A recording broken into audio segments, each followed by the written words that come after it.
Alright, thanks for tuning in everyone. Time for the finals. Iffy hand. We're going to keep it because we have so many creatures that we can draw into that I think we're okay, especially on the draw.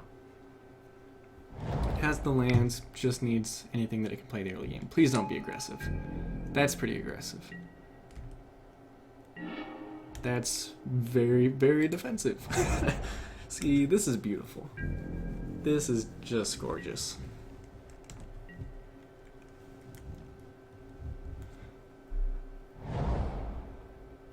So he's probably the dash guy. I'm not sure what his turn 2 permanent is if he wasn't dashing something there. Because there's so many 2-mana dashes. Okay, 2/2, yeah. Got me. And 3/3. I like this card quite a lot. It's very much my style in green-black, where I like to build up grind value and then have removal to take out the big threats and then win in the end.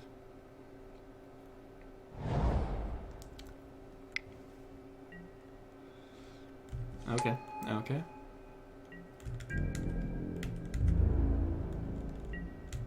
Yeah, that's kind of what I expected. No attack. I'm going to play this, and then I'm going to pass the turn. Jungle Hall kind of tempting, but I think Dazzling Gleam is the removal spell that I'm going to want to use first. So, keeping it up, because he could attack in, try to use a Kindled Spirit, or Kindled Fury. +1/+0 on first strike. And now I have something to do about that.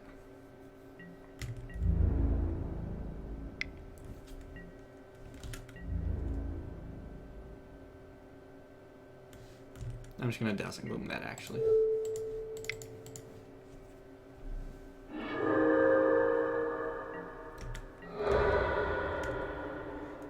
I forgot about that ability.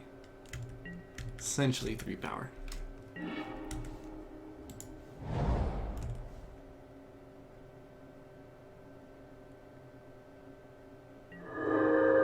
So I'm going to play this face down, even though this will let him, if he has whatever that thing is where it deals damage equal to its power to another creature, he can kill that creature. Speaking of which, oh, Grave Bridge, he's putting it back on top. Sure. Sure. And then he drew it, so I guess he just returned it from his graveyard to your hand. Yeah, okay. Okay, you can have that back. I don't think it's very likely for me to lose this game. His deck seems not well suited to beat our deck.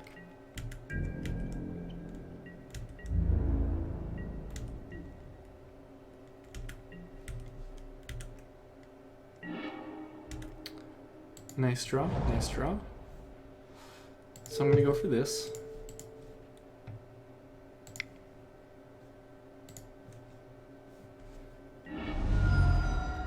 Then play this.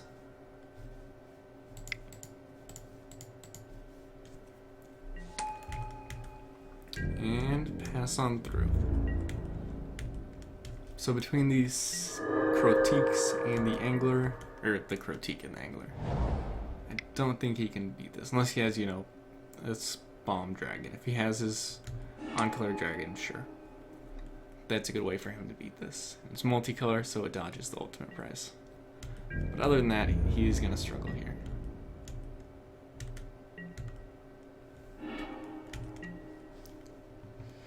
So this is going to be 1 card from the graveyard to cast versus this. If we had 1 more creature in our graveyard. Ooh, we need 2 more. JKs. JKs! I was thinking the Whisper was generating mana. It's not.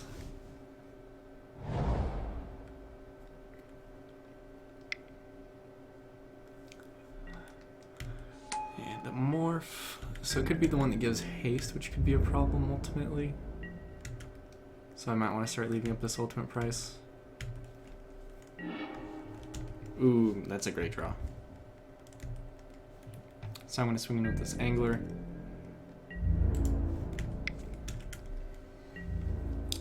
He can super block it, or he can chump block. Chump blocking is fine. Not sure if I would have chump block in spot there. I don't know what his deck looks like, but He's at 20 life. He can afford to take 5 usually.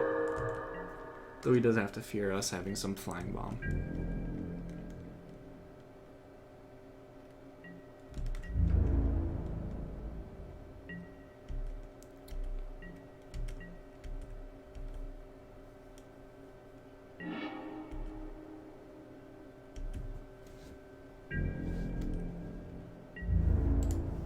Angler in.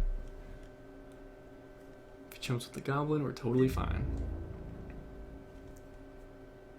Still pretty satisfied with this.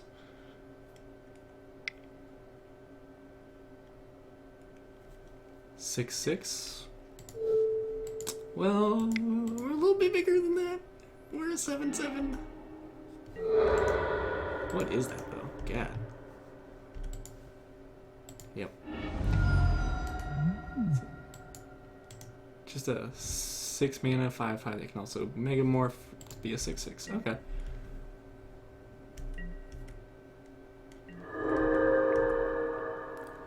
Did you see that shooting star alert? Please don't be a bomb. Okay, we can beat that.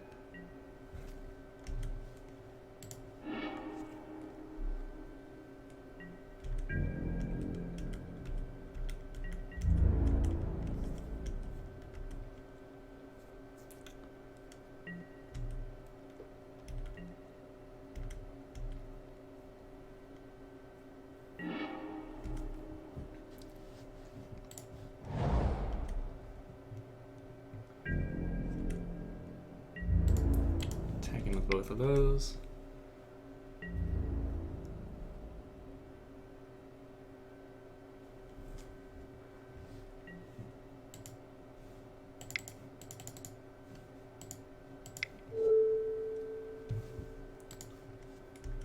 I don't think there's any removal he has that can deal with the 7/6.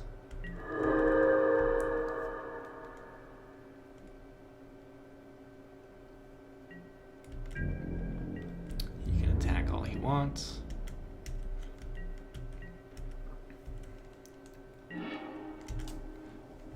His deck is kind of like the one I played at the pre-release, but without the removal I had. I was definitely running and I had a lot more dash. So I was also a low to the ground deck, but I backed it up with flatten, killing glare, stuff like that.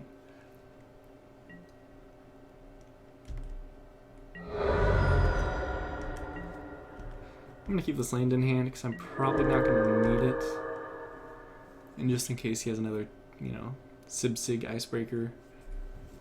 Yep, okay. So yeah, he's low to the ground. He just wants to attack. So things we have that are low cost that are worth considering. Sadist, I might want to bring. I mean, I have so many 2-drops already, is the thing. Like, maybe Yasova's bad in this matchup.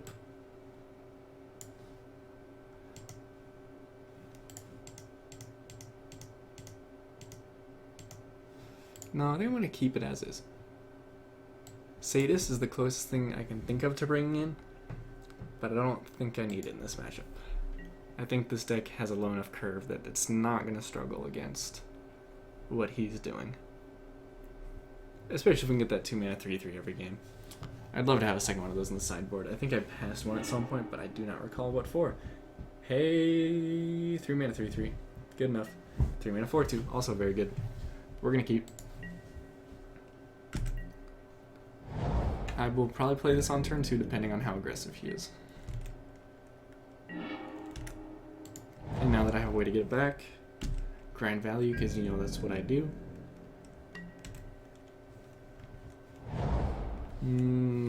Don't dash. Yep, that's fine. I also have a 2 mana creature. Oh, even better. Man. So I think this is going to be the problem that red-green faces in this format. Or not red-green, red-black. Any of these low-to-the-ground decks, if you go up against green and go up against Glade Watcher, which is a common that's opened in 2 packs, it's going to be hard for you. I also like kind of comparable to this, Return Phoenix and Triple Theros. Just 2 mana, 3/3. You probably aren't going to be able to get through this until like turn 4. I will block. No land. Oh my gosh. This poor guy.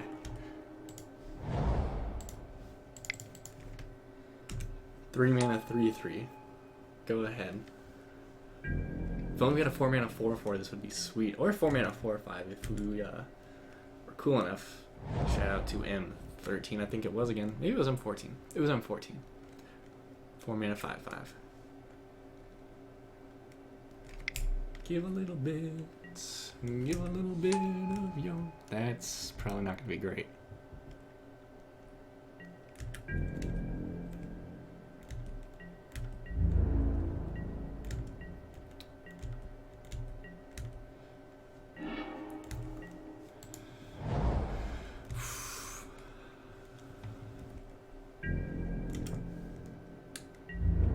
I'm gonna attack with this. No, I'm not. It's 3 mana 3/3. It shuts down his entire board. What am I saying? This is what I'll do with this.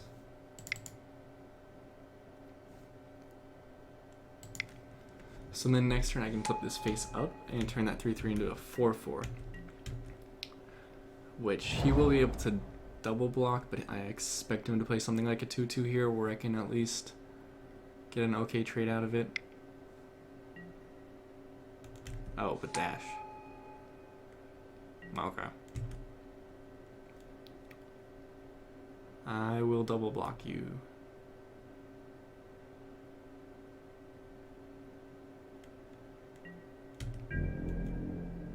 No, I won't. I'm gonna play a Sova next turn if I want to.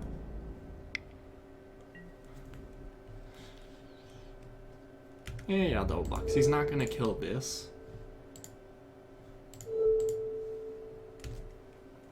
I don't think he kills the Morph here. If he kills the Morph, props, but if he doesn't, then Dutiful Attendant has a great target, and I still get to attack him with this 3/3 next turn.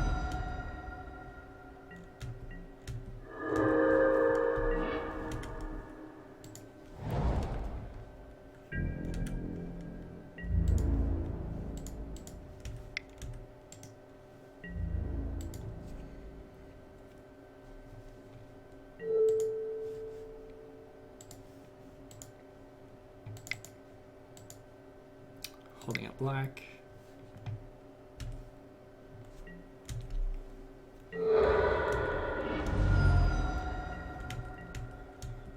So he still has 4 cards in hand, but I'm guessing our 4 cards are going to be a little bit more powerful than his.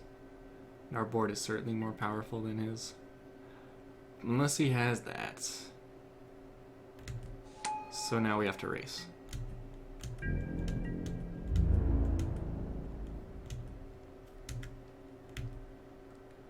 Well, I get to attack in with both, which is pretty nice.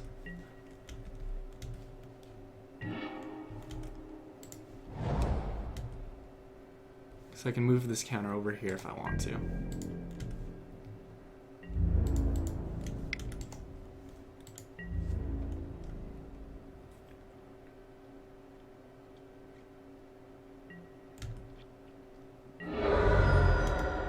So I need to get out as much power as I can.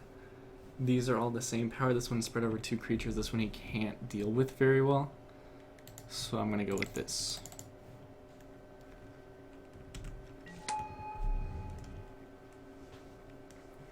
And I should be able to race that. He'll play creatures, he'll pump it. Creatures will chump block, but the 5/5 makes chump blocking very hard.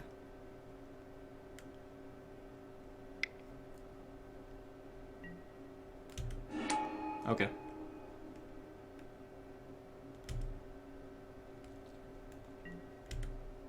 So I will block that to kill it.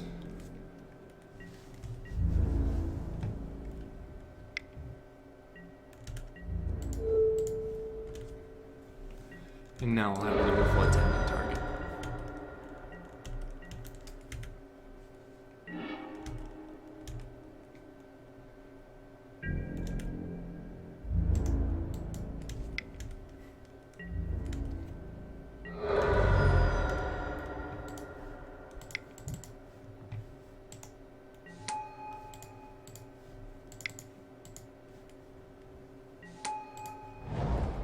Yeah, so I should just be able to overpower him at this point. Unless he has like dragon fodder into dragon fodder or something like that, it should be good.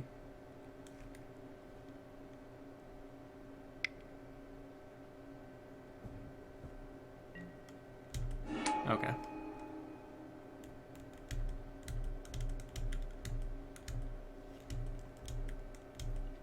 So I might be dead next turn depending on what he has in hand.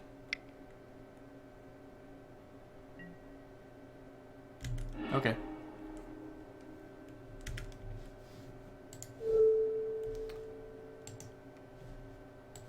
Show me what they are. I want the 5/5.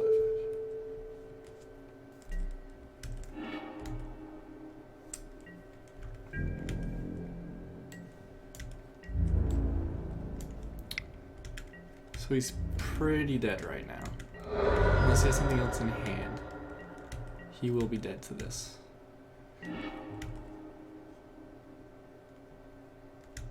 And now I can kill that.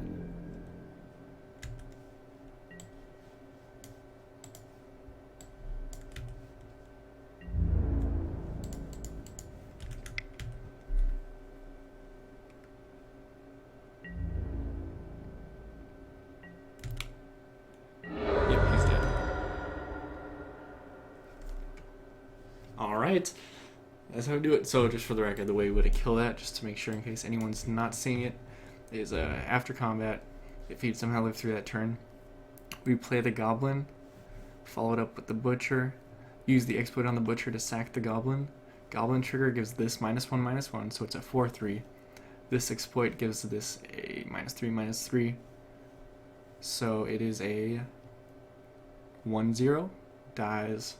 We would still have something on board. 9 life versus he would be at a low life total. So, thanks for tuning in. Glad to somehow win the first Dragons draft I've done. I hope you all have a fantastic day, and leave any feedback in the comments or on the social medias as usual. Have a good one, everyone.